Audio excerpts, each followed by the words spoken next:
আসসালামু আলাইকুম প্রিয় ছাত্র এবং আমার দুই সন্তান, তোমরা কেমন আছো? আচ্ছা, আমি এইমাত্র বলেছিলাম কাম টু মি, আবার বলেছি লুক অ্যাট মি। আচ্ছা, একটা হলো কাম টু মি, এখানে টু বসলো, আর একটা হলো লুক অ্যাট মি, এখানে কি বসলো? অ্যাট। তাহলে কেন বলেন তো এক জায়গায় অ্যাট বসলো আর এক জায়গায় টু বসলো?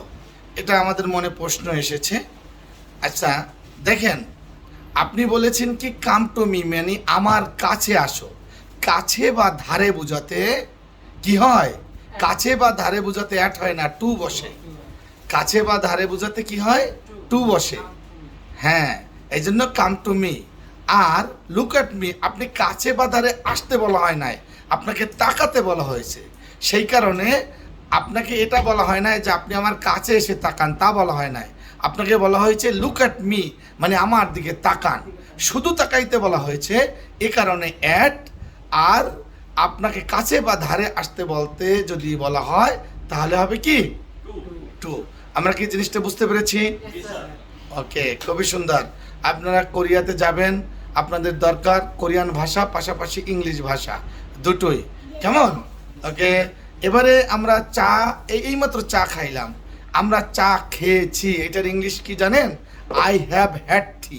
কি বলেন তো? I have had tea. এখন আপনি বলতে পারেন স্যার ড্রাঙ্ক হতে পারে, হতে পারে, কিন্তু আপনি ড্রিঙ্কের পরিবর্তে কি ব্যবহার করতে পারবেন? হ্যাভ ব্যবহার করতে পারবেন। তাহলে আবার ইটের পরিবর্তেও হ্যাভ ব্যবহার করতে পারবেন।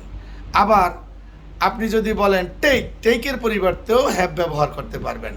তাহলে আমরা চা খাই, আই হ্যাভ টি।